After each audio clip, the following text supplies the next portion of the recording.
Dear students, welcome to the online portal of Center of Excellence Boys Muzaffargarh. देखें students, आज का जो हमारा लेक्चर है वो बड़ा ही अहमियत का हामिल है और ये आज का हमारा लेक्चर नंबर 6 है। इसमें क्या देखने वाले हैं? एक्चुअली हमने इसमें देखना ये है कि सिंपल हार्मोनिक मोशन को परफॉर्म करने के लिए कौन सी कंडीशन जरूरी हैं, और दूसरा लॉन्ग क्वेश्चन हम ये देखेंगे कि सिंपल हार्मोनिक मोशन परफॉर्म करते हुए कौन कौन से इंपॉर्टेंट फीचर्स हैं जो हमें देखने में मिलते हैं। तो ये दो लॉन्ग क्वेश्चन ऐसे हैं जो बहुत ज्यादा अहमियत के हामिल हैं बोर्ड की पॉइंट ऑफ व्यू से, यानी आज का हमारा लेक्चर बोर्ड की इंपॉर्टेंस के हवाले से बड़ा अहम है।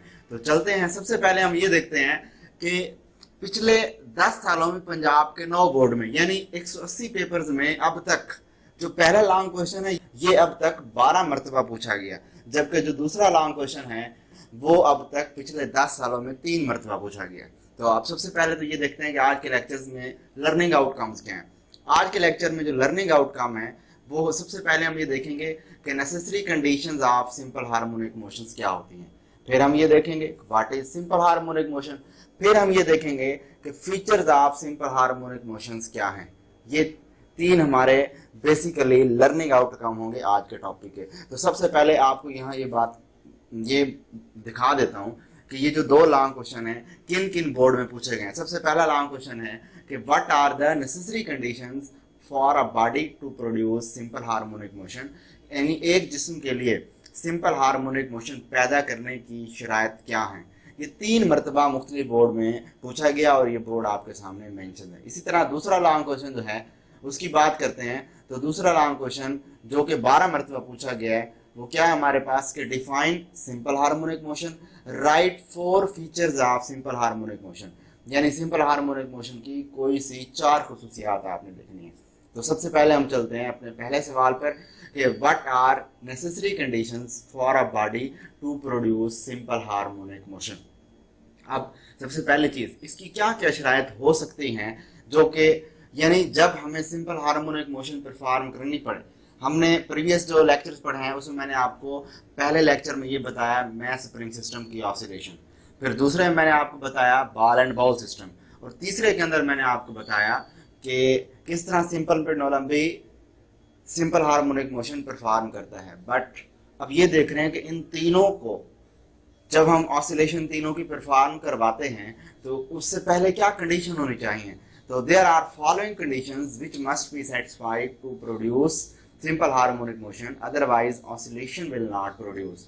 चंद एक कंडीशन है, कौन कौन सी हैं देखते हैं। सबसे पहले condition, oscillating system have inertia. क्या मतलब है इसका कि ऑसिलेटिंग सिस्टम में इनर्शिया हो, और अभी इसको एक्सप्लेन करता हूं। इसी तरह दूसरी कंडीशन होनी चाहिए कि oscillating system have restoring force, यानी ये जो तीनों हमने एग्जांपल पढ़ी हैं ये इसके अलावा और भी किसी किस्म की एग्जांपल हो, उनके अंदर ये 2 कंडीशन होनी चाहिए। कौन कौन सी कि उनके अंदर इनर्शिया भी होना चाहिए और उनमें रिस्टोरिंग फोर्स भी होनी चाहिए। किस तरह देखते हैं, अभी देखें यहाँ आपको एक पेंडुलम नजर आ रहा है जो कि ये मीन पोजीशन से एक्सट्रीम की तरफ जाता है और फिर एक्सट्रीम से ये मीन पर आता है, फिर एक्सट्रीम से मीन से एक्सट्रीम की तरफ और फिर मीन एक्सट्रीम से मीन पर आ जाता है। अब यहाँ गौर करने वाली बात क्या है?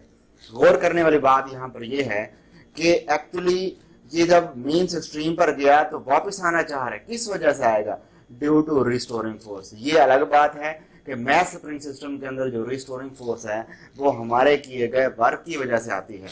बॉल एंड बाउल सिस्टम और सिंपल पेंडुलम वाले सिस्टम में, ऑसिलेटिंग सिस्टम में रिस्टोरिंग फोर्स में एक्सट्रीम से मीन की तरफ आते हुए उनके वेट के कंपोनेंट की वजह से आती है। तो इट्स मीन कोई ना कोई ऐसा सोर्स जरूर होता है जो इनमें रिस्टोरिंग फोर्स प्रोवाइड करता है। अगर ये रिस्टोरिंग फोर्स नहीं होगी तो कभी भी ऑसिलेट नहीं कर पाएगा।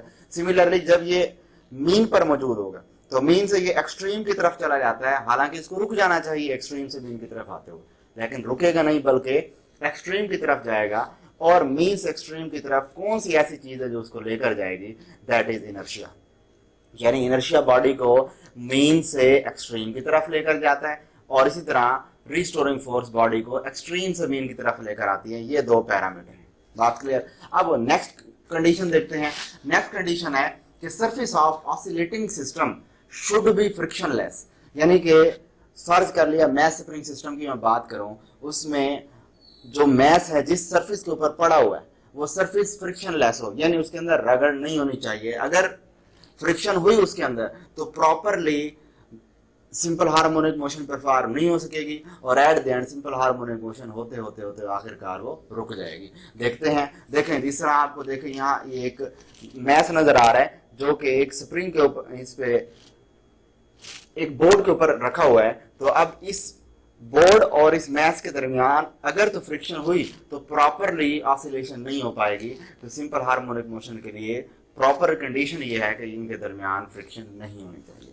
अब हम नेक्स्ट कंडीशन देख रहे हैं और नेक्स्ट कंडीशन हमारे पास क्या है कि for pendulum mass of Bob should be small, यानी कि पेंडुलम का जो मैस हो वो बहुत ही छोटा होना चाहिए। बात क्लियर है? क्यों? उसकी वजह क्या है? ताकि ऑसिलेशन प्रॉपरली परफॉर्म हो सके। और दूसरी कंडीशन हमारे पास ये कि जो स्ट्रिंग है रस्सी से बांधी गई है, ये स्ट्रिंग बहुत ही हल्की होनी चाहिए और इनएक्सटेंसिबल होनी चाहिए। क्या मतलब है इसका?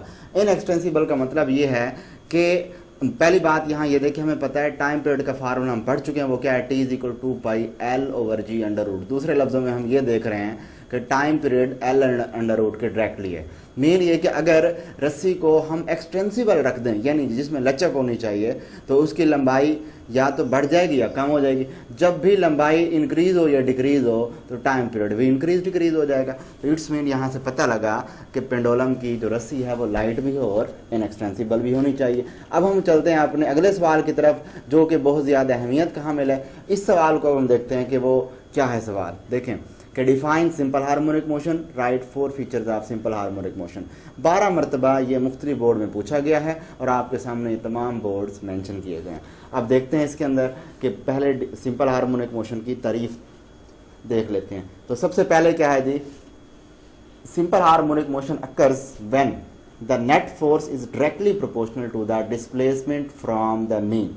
पहली चीज़ क्या है कि सिंपल हार्मोनिक मोशन तब अकर होगी कि जब इसके ऊपर जो नेट फोर्स लग रही है वो डायरेक्टली क्या हो? डिस्प्लेसमेंट की हो। और दूसरी सबसे अहम पॉइंट क्या है कि इसके साथ साथ ये जो फोर्स लगाई जा रही है इसकी सिमत भी हमेशा कहाँ होनी चाहिए? Toward mean position. दो बातें माइंड में बिठा लें, पहली कि फोर्स जो है डिस्प्लेसमेंट के डायरेक्टली हो और दूसरा कि ये मेन पोजीशन की तरफ हो। और हम इसको पिछले टॉपिक में डिटेल से देख चुके हैं।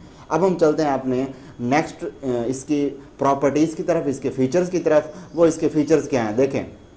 इसके फीचर है हमारे पास, पहला फीचर कि A body executing simple harmonic motion always vibrates about a fixed position। यानी जब भी देखें इस पेंडुलम को देखें, ये वाइब्रेट कर रहा है। इस वाइब्रेशन के दौरान आपको क्या नज़र आ रहा है? ये राइट साइड पे जा रहा है, राइट से फिर ये लेफ्ट की तरफ भी आ रहा है। इस दौरान आपको वाज़ह नज़र आ रहा है कि ये इसका सेंटर में एक लाइन है, ये फिक्स है, इसके गिर्द वो वाइब्रेट कर रहा है। इट्स मीन कि ये पहली बात हमारे पास क्लियर हो चुकी है। नेक्स्ट हमारे पास क्या है कि its acceleration is always directed toward mean position. यानी कि हम देख चुके हैं कि एक्सेलरेशन का फार्मूला क्या होता है? A प्रोपोर्शनल टू -x होता है। यानी कि अब यहाँ से क्या वाज़े हो रहा है? यहाँ से वाज़े ये हो रहा है कि एक्सेलरेशन नेगेटिव का साइन ये बता रहा है कि एक्सेलरेशन की सिमत हमेशा मेन पोजीशन की तरफ ही है। यानी मैं यहाँ से ये कह सकता हूँ कि दूसरी कंडीशन वैलिड हो चुकी है कि its acceleration always directed toward mean position. Third है हमारे पास कि the magnitude of acceleration is always directly proportional to displacement. हम प्रीवियसली 3 टॉपिक पढ़े हैं, तीनों के हमने यही देखा है कि एक्सेलरेशन की मैग्नीट्यूड डिस्प्लेसमेंट के डायरेक्टली होती है। ठीक हो गया? यानी जैसे जैसे डिस्प्लेसमेंट बढ़ेगा एक्सेलरेशन की मैग्नीट्यूड बढ़ेगी।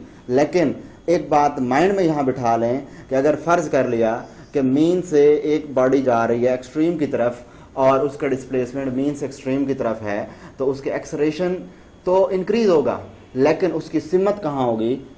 अपोजिट टू द डिस्प्लेसमेंट होगी। ये बात माइंड में बिठा लें, यहाँ भी यही चीज़ क्लियर है। उसके बाद हम नेक्स्ट चलते हैं कि सच दैट। अब इसका क्या मतलब है? इस बात का मतलब यह है जो अभी हमने देखा है कि acceleration directly proportional to displacement. यानी इसका मतलब ये होता है कि डायरेक्टली का मतलब अगर एक चीज़ कम हो दूसरी चीज़ कम हो जाएगी। यानी अगर डिस्प्लेसमेंट में कमी आई है तो एक्सेलरेशन भी कम हो जाए, अगर डिस्प्लेसमेंट में इंक्रीमेंट हुआ तो एक्सेलरेशन भी इंक्रीज हो जाए। लेकिन यहाँ पर एक चीज़ नोट करें, इसका मतलब ये भी होता है कि अगर डिस्प्लेसमेंट 0 हो जाए तो एक्सेलरेशन भी 0 हो जाना चाहिए। अब हमें पता है कि मेन पोजीशन पर डिस्प्लेसमेंट कोई नहीं होता, यानी यहाँ 0 होता है। इट्स मीन यहाँ पर एक्सेलरेशन 0 होगा। जाहिर सी बात है जो जो डिस्प्लेसमेंट बढ़ता जाएगा एक्सेलरेशन की मैग्नीट्यूड इंक्रीज होती जाएगी, बट उस एक्सेलरेशन का की जो डायरेक्शन होगी वो टुवर्ड मीन पोजीशन होगी। और जो जो बढ़ते चले जाएंगे, जो ही वो अपनी एक्सट्रीम पोजीशन पर बॉडी पहुंचेगी, तो चूंकि एक्सट्रीम पर एक्स मैक्सिमम हो चुका होगा, तो जाहिर बात है वहां एक्सेलरेशन भी मैक्सिमम होगा। बात क्लियर। और उसके बाद है कि its velocity is maximum at mean position and zero at extreme position. जाहिर सी बात है कि जब ये पेंडुलम है, फर्ज कर लिया ये अब जब मीन से एक्सट्रीम की तरफ जाएगा, तो अब आपको पता है कि जैसे जैसे हम ऊपर चलते चले जा रहे हैं, तो उस वक्त क्या है कि ग्रेविटेशनल फोर्स में कमी आती चली जा रही है। आप देख रहे हैं कि जैसे जैसे ऊपर जा रहे हैं ग्रेविटेशनल फोर्स में कमी आती चली जा रही है। ग्रेविटेशनल फोर्स में कमी आने की वजह से ये बॉडी बिल्कुल स्ट्रेट ऊपर जाती है, और फिर उसके बाद जब ये वापस आने लगती है बड़ी तेज़ी से यहाँ से आती है और मीन से बड़ी तेज़ी के साथ गुजरती है। ठीक हो गया। तो ये हमारी ये कंडीशन भी वैलिड हो चुकी है। सिमिलरली और भी हम कंडीशन या फीचर्स इसके देख सकते हैं। वो फीचर क्या है कि मेन पोजीशन पर काइनेटिक एनर्जी मैक्सिमम होती है, एक्सट्रीम पोजीशन पर काइनेटिक एनर्जी जीरो होती है। मेन पोजीशन पर पोटेंशियल एनर्जी जीरो होती है, एक्सट्रीम पोजीशन पर पोटेंशियल एनर्जी मैक्सिमम होती है। Between and extreme potential energy और काइनेटिक एनर्जी इक्वल होते हैं। इस तरह की और भी बहुत सी पॉसिबल फीचर्स हैं जो कि मैंने आपको पिछले 3 लेक्चर में समझाए हैं। अगर आपको ने वो पिछले 3 लेक्चर नहीं देखे तो उनको अच्छी तरह देख लें, ये सारी बातें क्लियर हो जाएंगी। थैंक यू, अल्लाह हाफिज़।